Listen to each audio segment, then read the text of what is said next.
It's a special night for me, thank you.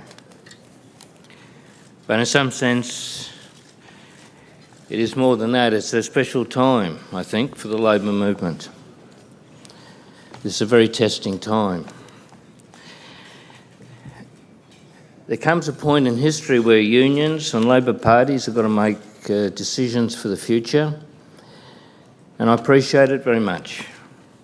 And I'll say some things personal, but I think it is important to always understand that nobody is more important. No individual is more important than what you stand for. And what you stand for is a betterment of working people's lives, and what you stand for is a betterment of this nation. That is always the most important.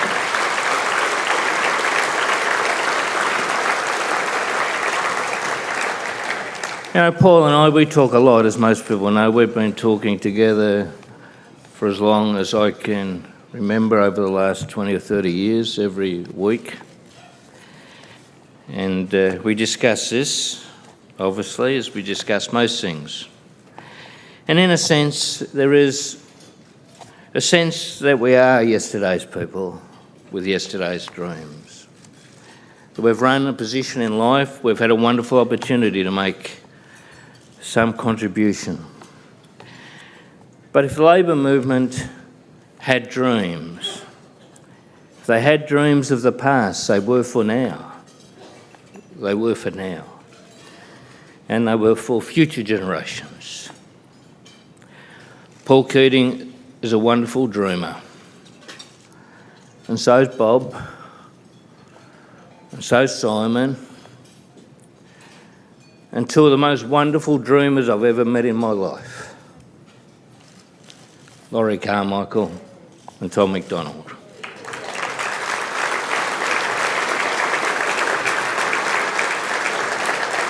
The one thing about them all, in terms of that song, words not wasted, words not weak. We were plunged into debate about the future of this country in the 1980s as to what life should be, what this country should be. We were plunged into the debate by the necessity of trying to do something different and better. I loved the opportunity, I've got to tell you. I thought every day I went to work, for every day I worked for unions, I loved it. And I loved it most because I believe it gave an opportunity. It is true that my childhood was a bit unusual, politically speaking. A left-leaning mother, single, poor, living in Brunswick, who loved poetry and loved politics. And our heroes were Henry Lawson and Mary Gilmore and Burns. For my 14th birthday, I got 3 volumes of Das Kapital.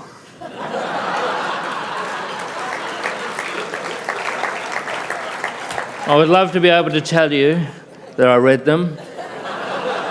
And if I did read them, I would love to be able to say that I really understood them. But I didn't. But we also had those great American independents, Henry Thoreau, Ralph Waldo Emerson, who would preach the rights of people, respect for people, respect for the environment. Our postman as they used to call them, he would deliver us the Soviet Woman, the Guardian, the Weekly Times, and a myriad of other newspapers of dubious political colour of the period. And our family, when we were talking about politics, we were Labor people. We were Labor people and we were Labor people. We talked about Evatt and we talked about Eddie Ward. But when anybody mentioned John Curtin or Chifley, there was an evangelical hush. And Menzies, for us, was a person always about the Brisbane line, always about pig iron, Bob, and always opposed to unions. We were Labor people. Setting aside the Essendon Football Club, the two great institutions to which I've been bonded, the Australian Labor Party and the unions. Taken together, because they must be taken together. They are organisations that believed in things and would fight for them. A sense of romantic warriors combining politically and industrially to enhance the national good.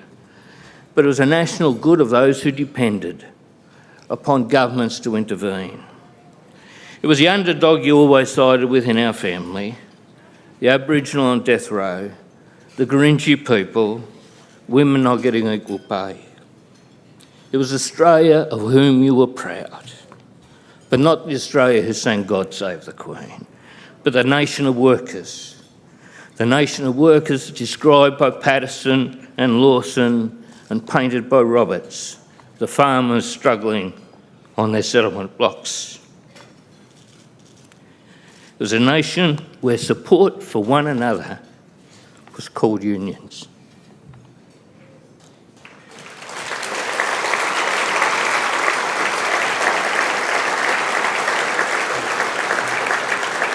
This was a nation that welcomed migrants as neighbours and tenants in their home. A nation writ large, a nation writ so large about the future, never small. A nation in search of peace, not war. This was a sense of Australia that you longed for. This was a sense of Australia that you believed in. So it isn't any wonder, that if you ever got the opportunity for just one day to work for unions, you would be proud. It took me one day after I was the age of 16 to join the Labor Party. See Bob Hawke in the Commission cajoling and arguing for minimum wages in the 60s. And if I aspired to anything, I aspired to one day, even if it meant only for one day, to work for unions. Congresses, I think, are great things, really. I like ACG congresses, I've got to tell you. They give opportunity for debate, reflection and election. But I must also say it gave an opportunity for debate within the forum. I don't think in my entire life I ever said one bad thing publicly about a union official stating a point of view outside the forum of the union movement. But I always thought it was fair game. I always thought this was the place you have the debate, this is the place you have your argument, this is the place you have your fight. And I don't think it's true that I didn't say many unkind words to people.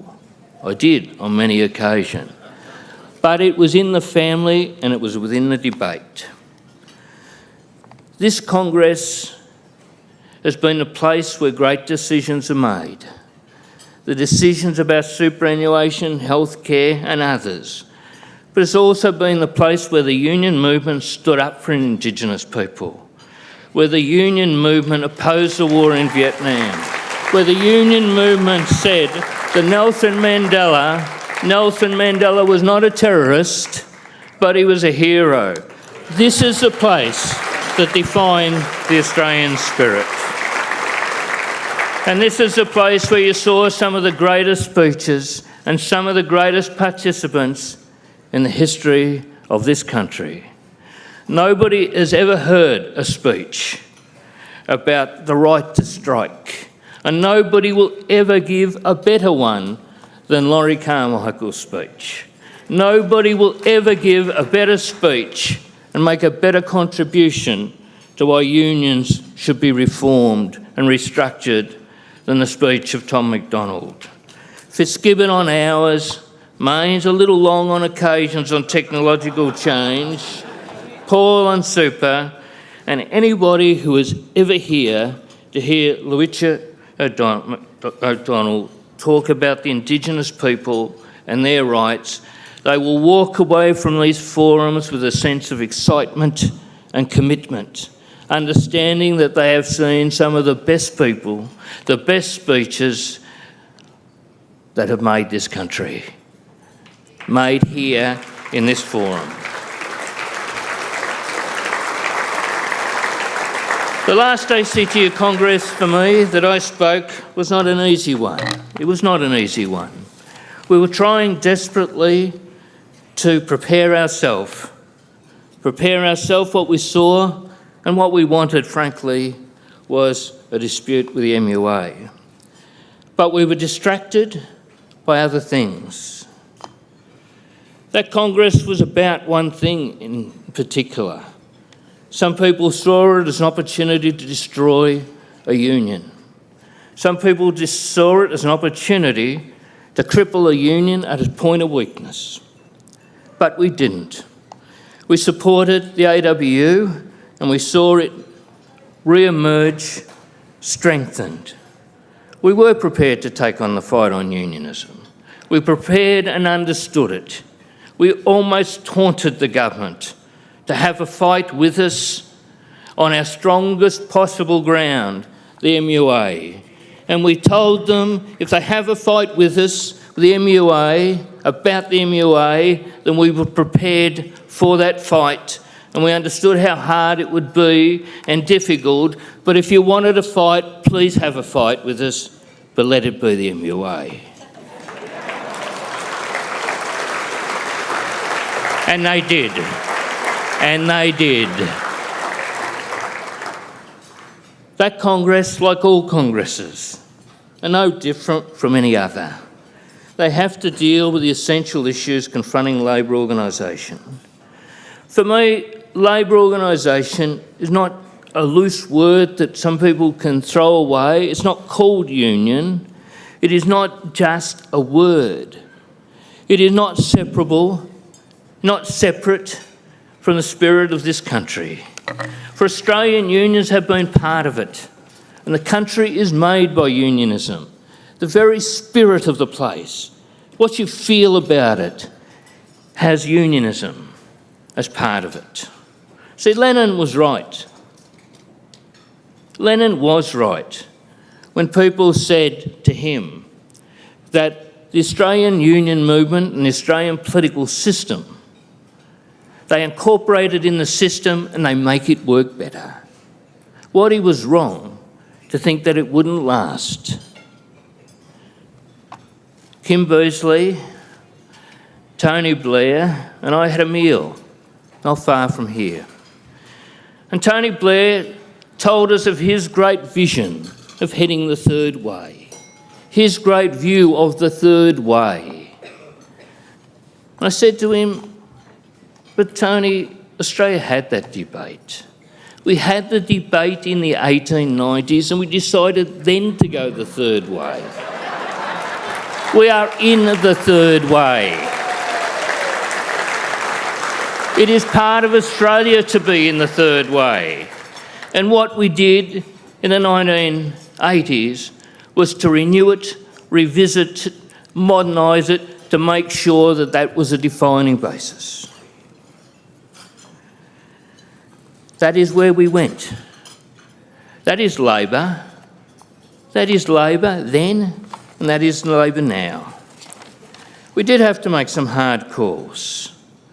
The very first conversation I had with Bob Hawke as Prime Minister, he said clearly, he said, Bill, he said, I've got a few hard issues for you to sort out. Wage rates are too high. We have to make all these changes to get unemployment up. And by the way, we'll have the Medicare, but you have to pay for it. I said, no problems. Working people had two major national campaigns in this country to establish national health care. They fought for it and they believed in it. Every worker on 2 days for the history of this country were affected by it and they wanted it. They knew that it didn't come from nothing. They knew you had to pay for it, and we did. We paid the levy and we paid the 2.3% wage increase. Paul Keating told us frankly that this country had a choice. They could be a banana republic or they could be a productive, adaptive nation, but we had to make some hard changes, and we did. But we did it in our way. We did it in a Labor Party way. That is, we were competitive and we were productive and we did open this nation up to the rest of the world, but we did it with national health care, national superannuation, the most effective minimum wage system in the world. And you know who else we did it with? We did it with unions. That is, we did it with unions and through unions, and believing unions were an important factor in making this country better. Not outside of it, but with them. And we did it in the 1980s, and we did it in the 1980s when no other nation on earth was doing it. Hawke and Keating and the union movement did something different. We modernised the economy, but we did it in a Labor way, a union way. Of course we made mistakes. Of course we did things wrong on occasions. But that is what we sought to achieve. And we did it in a hope that the nation would be better. We did it in a hope that this country would be better. So we took the cuts and we took the pain and we argued that this country would be better off into the future. We would do it. The great advantage of having the opportunity to speak a lot longer than a retired is at least you have the opportunity to test whether your rhetoric matches the performance. Because that's what we believed. That's what we hoped. And when we told workers that's what we wanted to achieve, they listened to us and they believed us. We hardly lost a meeting in all of those years. Hardly lost a meeting. So we now have a measuring stick to see whether that rhetorical position of a Labor social democratic process of change actually works. Real wages improved 25 to 30%. National superannuation was introduced. National health care was introduced. But we grew the economy faster than most. Unemployment fell faster than most. Inflation fell faster than most. Productivity increased and growth increased. It worked. The Labor model worked. Two of the people responsible for making this country better, Bob Hawke and Paul Keating, are here. America went the other way. A healthcare system of 18%, the GDP, now second rate, still a second rate system. Superannuation was less than 70% of their GDP. Well, we have more than 100%. Real wages not rising in the United States for more than half the workforce. Productivity lower, growth rates lower. It worked. It worked. Labor, unions, working people should be very proud. So as I sit here today and sit here tonight, I ask myself this question. Why is it wherever you go in the world, people say of you and to you, what makes Australia so special? What makes Australia so special?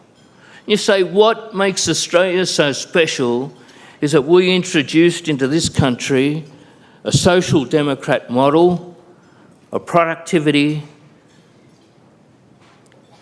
and a concern for people. That's what makes Australia special.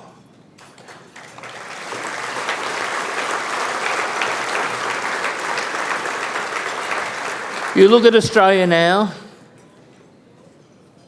and the second question they ask you is, why is the Australian Labor Party so unpopular? Well, in some sense, it's got me beat. In some sense, it's got me beat. The polls are devastating. The election results in New South Wales and Queensland, in some sense, even more devastating.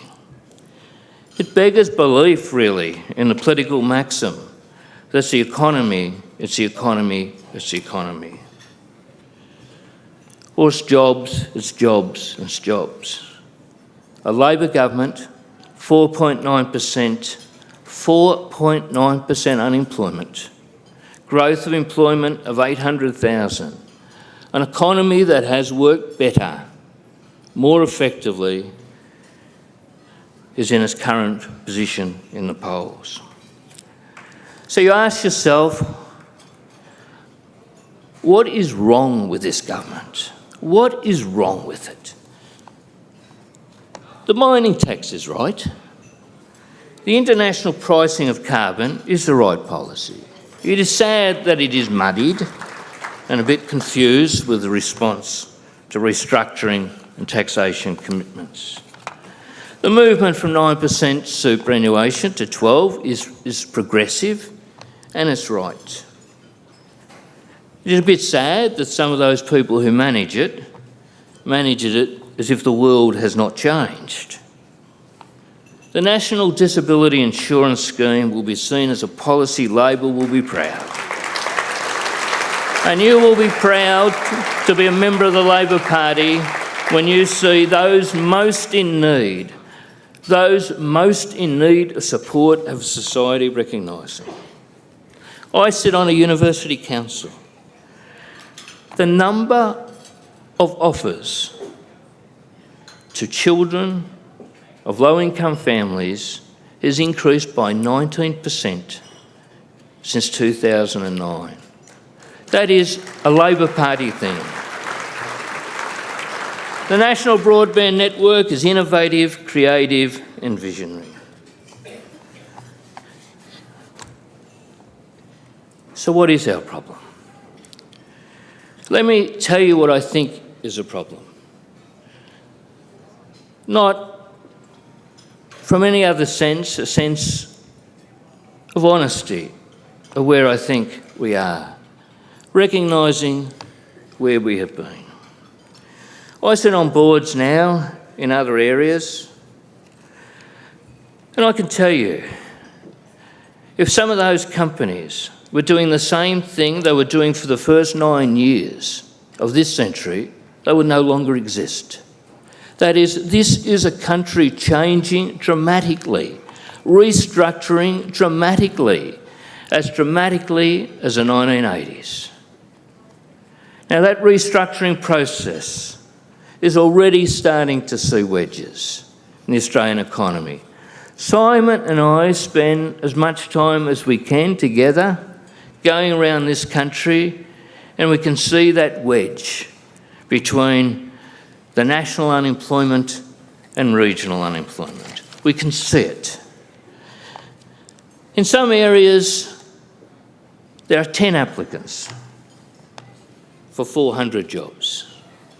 In others, there's 400 applicants for 4 jobs.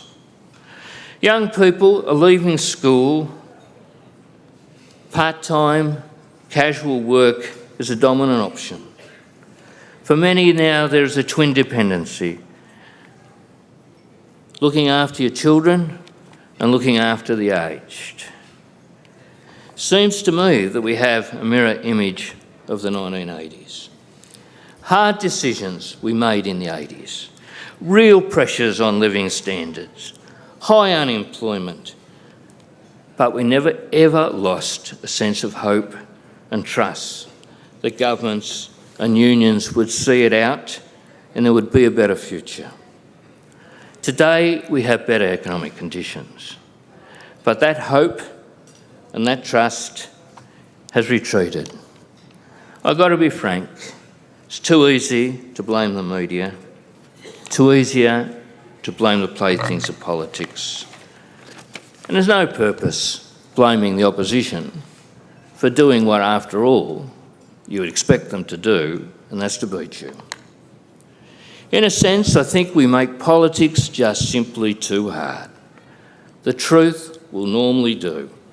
This is a transition in the Australian economy that for many people will be very hard. But the truth is also this, that the very best people to manage that transition is a Labor Party. It is unions. It is managing in a Labor way.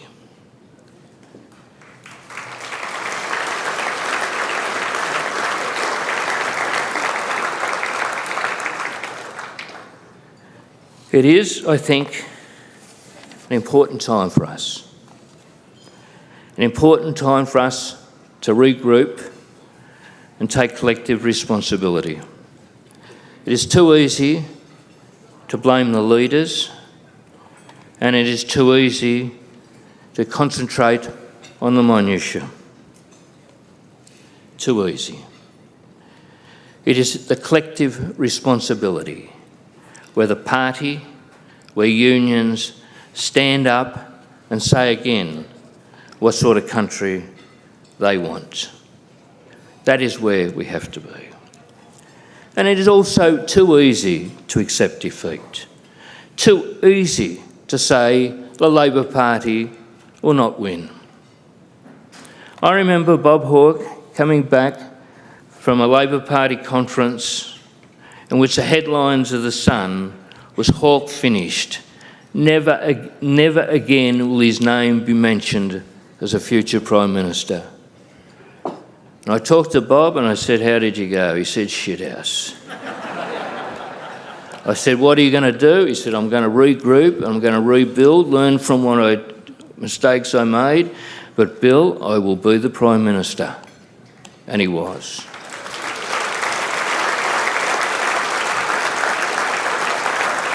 I sat with Paul Keating one day when he wasn't feeling particularly well that day,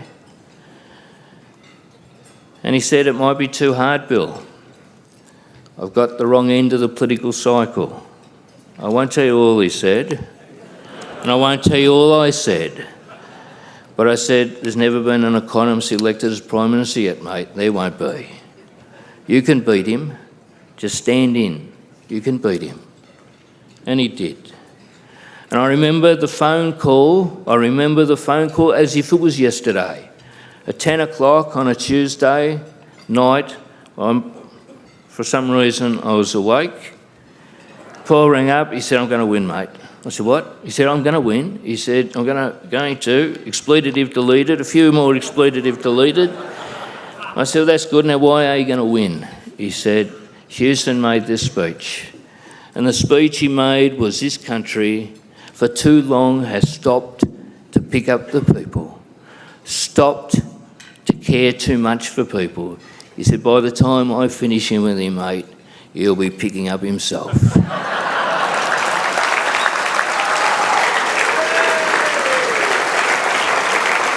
And he won when nobody said he would win. When nobody said he would win. So whenever people say you're put down or you're going to get beaten or you're going to get destroyed, the one thing you always should say is not without a fight. Never without a fight.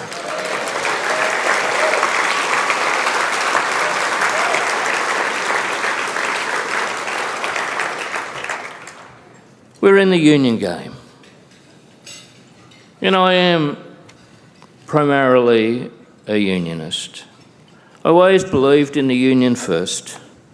I actually believed in the union more than I believed in the Labor Party. But the one thing I did understand was this, that a Labor government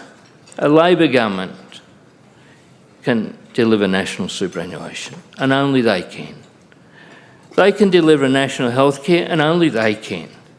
And if you want family leave, only they can. If you want the wages system reformed and legislated for, only they can.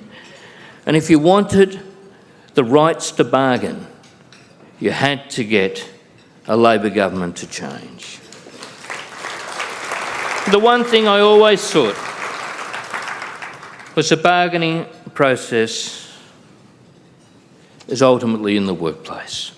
And no matter how important Labor governments were, in a sense, for the greater good of this country, for the greater good of the Labor movement, the thing that was most important was a union movement. And the union movement had to find its place where you would expect it to be, where it could only be, and that was in the workplace, representing workers, arguing for them, getting gains for them. That is the heart of the Labor movement. Laurie Carmichael and Tom MacDonald were heroes of mine from a very early age, notwithstanding the fact that they were in a different political party. Jim Maher is one of the people I most admire in life for their sincerity and their commitment. And they came, in some sense, from opposite ends of the political scale. But when you talk to them, they believed in one thing, and that is working people. Working people. They believed in it, worked for it every day of their life. We can talk about unions and their future. In conclusion, I want to say a few things about the future. I don't think it would be appropriate to get up and talk about the role of unions without recognising that there has been a decline. It would be a silly thing for me to do, to ignore the decline in unionism in relative terms. I must say the test is a pretty tough one, relativity in the labour market. But we sat there in 1986 and we said that unless you can change and get into growth areas, and we are going to decline, and we got it more or less right. More or less right. And we were criticised for saying it. Our essential failure was to have the economy work. Our essential failure was for employment to grow so rapidly, transform so dramatically into so many areas where we weren't. Where we weren't. And where we had to be. Where we had to be. The rate of unionisation is lower, but the activism is in some sense greater. The one thing I never did like about the argument about the decline in unionism was an argument about the unions themselves. Because I sat there and I saw some of the best unions, some of the best people in the whole of the world. I saw the teachers' union being one of the best unions, the nurses' union being one of the best unions. I saw the engineers being the best unions. I saw the National Union of Workers get out there in a short period of time, get hundreds of enterprise agreements. I saw unions change this country dramatically. I saw wonderful people fighting.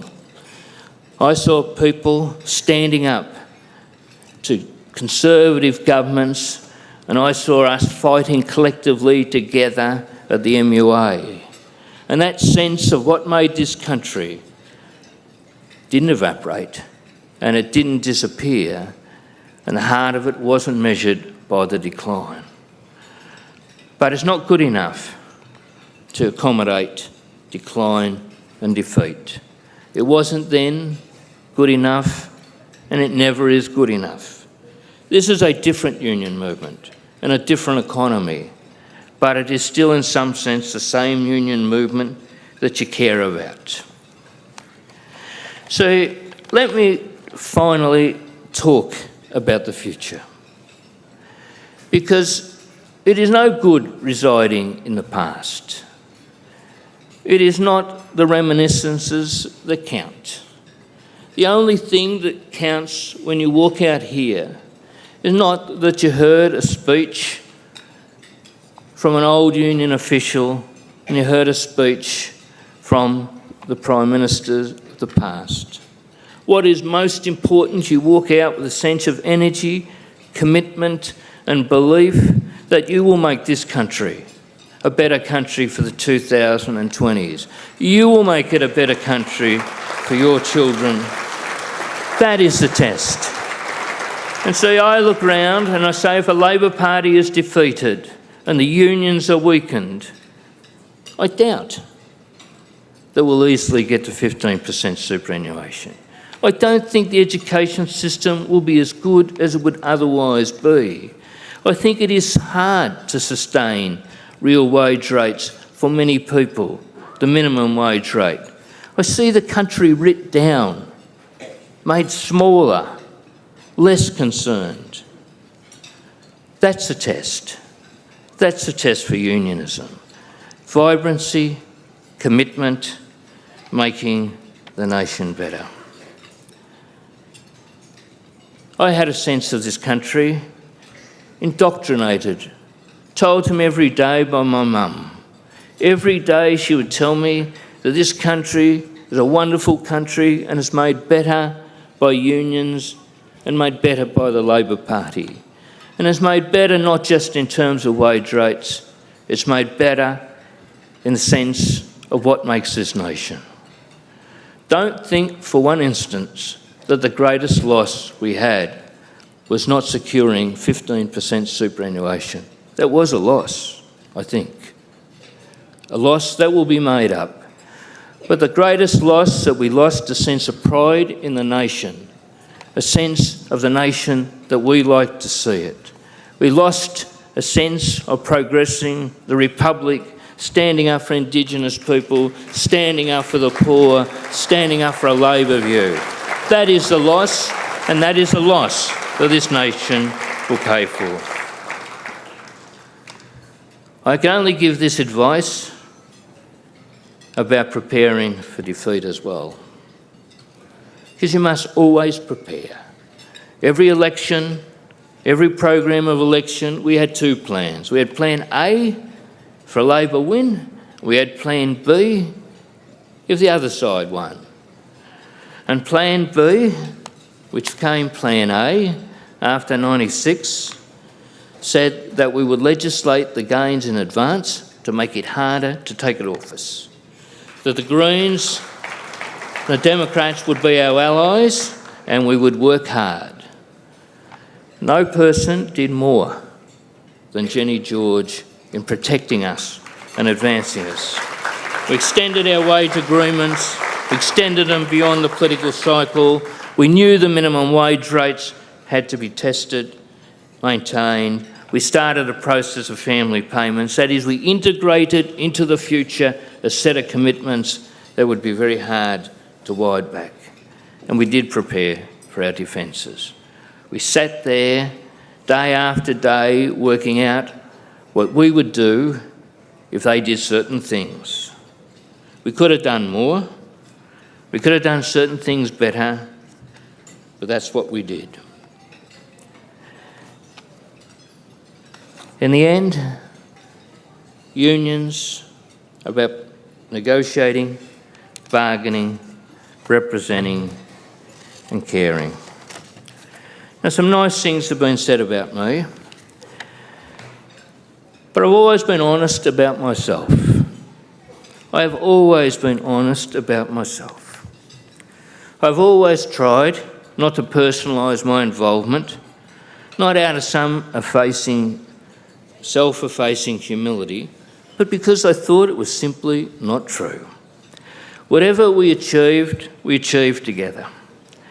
The ACTU had some of the smartest and most committed people in the country as presidents, industrial officers, advocates and support staff. These were extraordinary people. Tom McDonald, Laurie Carmichael, Jim Ma and a range of others. These are people that can turn the world and turn this country. What we achieved, we built upon the achievement of others. I didn't start superannuation. I wasn't responsible for it.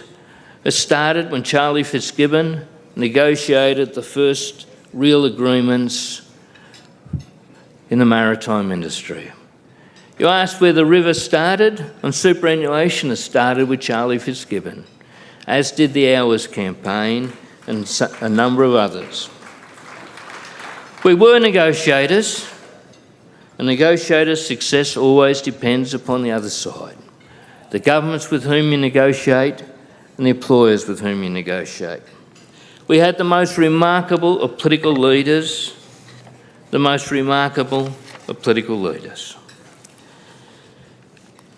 I always had this view, however, a hard view and a tough view, that the real gains you make out of society come from the productive capacity of the nation. They can't be secured from inflation. They can't be secured by words. They come from the real growth, the real goods and services, the real business of a nation. And you might try hard to get more than you can get, but it never works. If you end up with high inflation, if you end up with inflationary gains, you can be militant, as we were. Simon and I worked together year after year, more disputes, National Union of Workers, Storemen and Packers in the history of this country in the 1970s, and we toted up what we'd got. At the end of a decade of fighting, we'd made but marginal gain. So it has to come from real things. It has to come from the productive capacity of the nation. And when you get it and you share it, you make sure that productive capacity of the nation is distributed in forms for everybody, and for healthcare, and for education, and for savings into the future. That's what you do. It is not an easy lesson, and people would prefer it was other, but that is what we have to achieve. Let me say, in conclusion, I never had a complaint. I loved every day I worked for unions. I love unions. I still love unions. I had more fights with some unions than other people, but I never once ever lost that sense of love for them. But it's not a night for glorification, but hopefully for exploration and exposition. I only have one point of political clarification, perhaps two.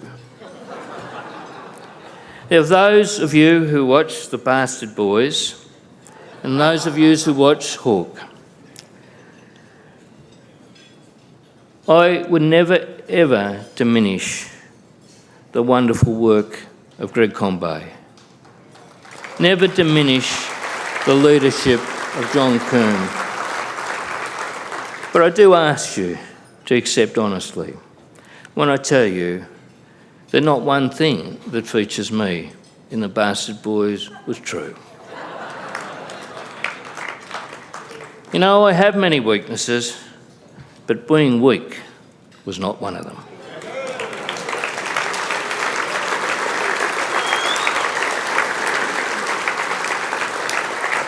And as for the Hawk series, I never saw Bob Hawke shout the bar. And I've got to tell you, nor did I. There is a time to end any speech. And I think there are hundreds of inspiring stories I can tell. But before I do, let me make 2 points. I'd like to thank the ACTU, Jeff, all the officers for this. I didn't want it. I don't really need it. But thank you nevertheless. I'd like to thank Paul Keating for his contribution tonight. I've got to tell you, I actually didn't beat David Morgan for the medal. I never competed against him. He will get most upset. For all my friends here, for Susan, my children, to Jack Petrie, who gave me the chance in the Stormont and Packers, and Harold Sitter, who I truly loved in the ACTU. To Simon Crean, who's been a mate of mine since we first started with the Stormont and Packer Union. Been a mate for more than 40 years. For Simon, all I can say is I think we're greater mates now than we ever were. And to a special person here, and that's Lorraine, who's worked with me for almost 40 years.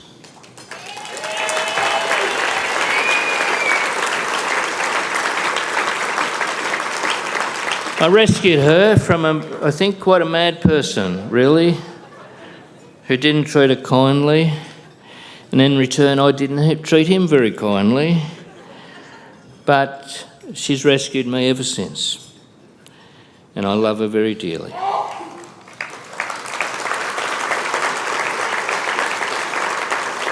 You know, there's a lot of stories you could tell. And I can even sing badly or Joe Hill and International. But there's one song that's always inspired me, really. And that's not a song from Australia. It's actually a song from the United States, and it's called This Land Is Your Land. Woody Guthrie wrote this song, and it became a great national song of the United States. Pete Seeger, a good friend of Woody Guthrie, asked, "How do you like Woody being associated with a great nationalism song?" He said, "Pete, this is not a great song for nationalism. This is a song of patriotism, and they're different things. But I wrote it for the spirit of America. I wrote it because I was sick of hearing songs that put people down. I was sick of a society where if you were too fat, or you were a woman, or you were too old, or you've been through times of hard travelling, they put you down. I wrote a song for this nation that was about the spirit of the working people. I wrote a song to say, never be put down and never give up and fight for what you believe. And the signs may say, on one side, no trespassing, but on the other side it says nothing. That land was made for you and me. That land. That's what unions are about. That's what unions are about. They're about the creation in this country of a better nation. Where you see a sign that says no trespassing, turn it round. Because what is most important? What is most important for this country is that in 2020, 2030, we have unions which are active and fighting for causes and believing in things and arguing, cajoling. That is the land and that is the unions, and this country will not be as good if we don't have it. Thank you very much.